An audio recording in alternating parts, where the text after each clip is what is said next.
Hi, do you ever know the ethical dilemmas and unethical behavior that happen around you? Or do not know anything about that? Well, you come to the right video.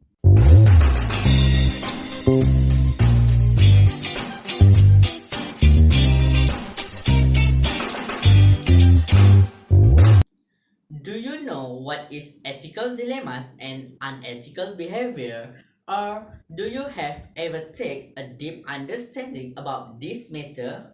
Well, before that, let me introduce myself. My name is Muhammad Amirul Ashik bin Johari, and today I want to talk about the unethical behavior, which is a cybercrime.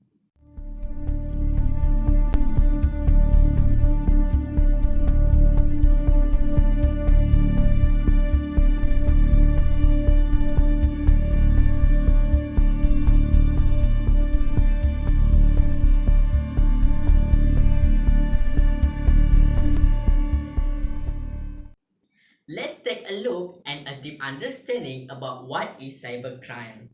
Cybercrime or computer-oriented crime is a crime that involves a computer and a network. The computer may have been used in the commission of a crime or it may be a target. Cybercrime may threaten a person, company, or a nation's security and financial health. Most, but not all, cybercrime is committed by cybercriminals or hackers who want to make money.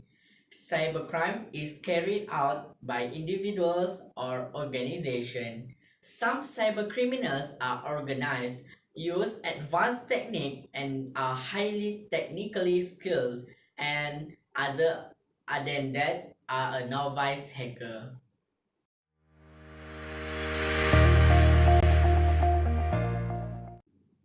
There is a several type of cybercrime, which is email and internet fraud, identity fraud, where personal information is being stolen and being used, theft of financial or card payment data, theft and sold the corporate data, cyber extortion, where they're demanding money to prevent a triggered attack, ransomware attack, which is one of the type of cyber extortion, cryptojacking, where hackers mine cryptocurrency using resources that they do not own, and the lastly is cyber espionage, where hackers access government or company data.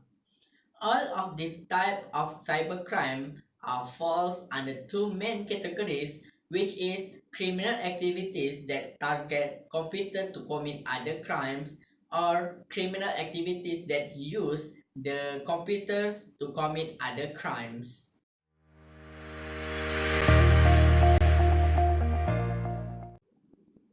Let's move to the statistic number of cybercrime cases. Based on the statistic from Internet Crime Complaint Center IC3, they have received an increment number of complaints related to cybercrime for the last 5 years, which is 1,707,618 total complaints. For the last year, which is 2019, the complaint that they have received is about 467,361 complaints. In Malaysia, the cybercrime cases rise by 82.5% during the MCO compared to the same period in 2019. The total cases that Malaysia had during MCO is about 838 cases.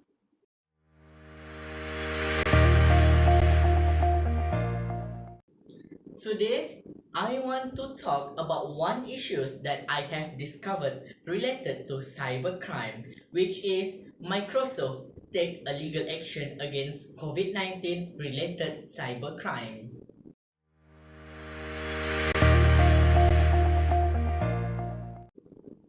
But before that, Let me summarize the issues that I have read. These issues is started in December 2019 where the cybercriminals set up a new phishing scheme designed to compromise Microsoft customer account where they are attempted to gain access to customer emails, contact lists, sensitive document and other valuable information. After seeing these activities, Microsoft has blocked the cybercriminals' activity and disabled the malicious application that used in the attack. But lately, the cybercriminals come back and take advantage of COVID-19 situation to defraud their victims. So let's we look how it is happened and what Microsoft action to solve the issue.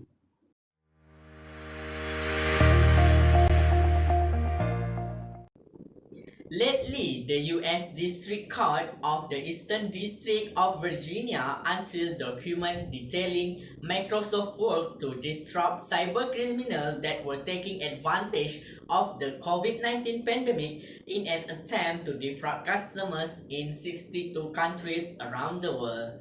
These cybercriminals are designed the phishing emails to look like they are originated from an employer or other trusted sources to defraud their customers. Usually, they are targeted the business leader across a variety of industry and attempting to compromise account, steal information, and redirect wire transfer. When the first time that the cyber criminals carrying out this scheme, the phishing emails that the victim will get contain deceptive message about business activity. For example, that you see in this video that the cyber criminals use the email that was entitled with Q4 report December 19. With the current situation, the cyber criminal changed their phishing emails that contain about company's activity to the emails that contain about COVID-19. And as you can see, like in this video, they use COVID-19 bonus email to make sure the victim click and open the emails.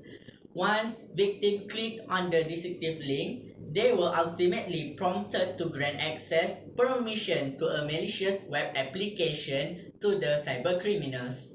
Web apps are familiar looking as they are widely used in the organization to drive productivity, increase efficiencies, and increase security in a distributed network. Without a victim consent, all the web apps now has been controlled by the cybercriminals. This scheme enables unauthorized access without explicitly requiring the victim to directly give up their login credential at a fake website or similar interface.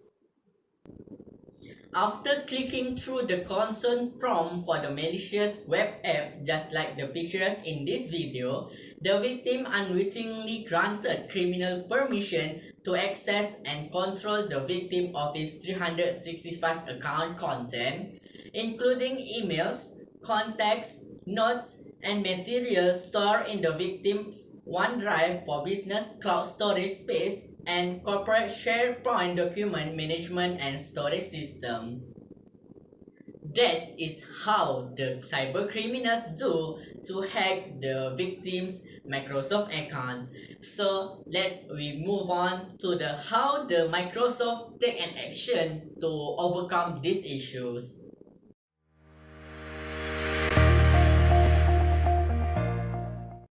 To solve all of the problems, Microsoft has taken many measures to monitor and block malicious web apps based on telemetry indicating a typical behavior and still continue their protection based on this activity. In order to protect their user from the cyber criminals' massive scale activities and quick moves to adapt the technique to evade Microsoft built-in defensive mechanism. Additional measures such as the legal action feel in this case are necessary. This unique civil case against COVID-19 team BEC attack, which is a business email compromise, has allowed Microsoft to proactively disable key domains that are part of the criminal malicious infrastructure, which is the critical step in protecting their customers. To further protect all their users against phishing campaigns, including BEC, Microsoft has recommended a few steps to strengthen the security. First, that you enable two factors authentication on all business and personal email accounts. Second, learn how to spot phishing schemes and protect yourself from them. Third, use smart screen and consider blocking emails auto forwarding to make it harder for cybercriminals to steal your information. For the business, they can also take this step to increase the security of their organization. But before they begin, they must protect privileged account with MFA, which is Azure Multi-Factor Authentication. The first step that business can take is strengthen their credentials. Second step is reduce their attack surface. Third, automate threat response. Next, utilize cloud intelligence. And the last step is enable end user self-service.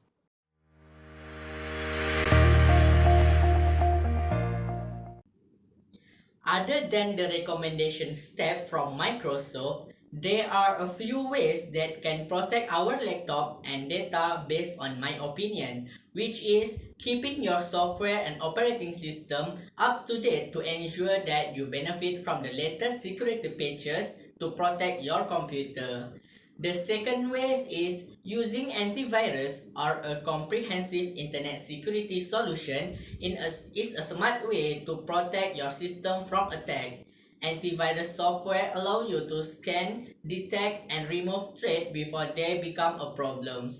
Having this protection in place help to protect your computer and your data from cybercrime and giving you a peace of mind. If you use antivirus software, make sure that you keep it up to date to get the best level of protection.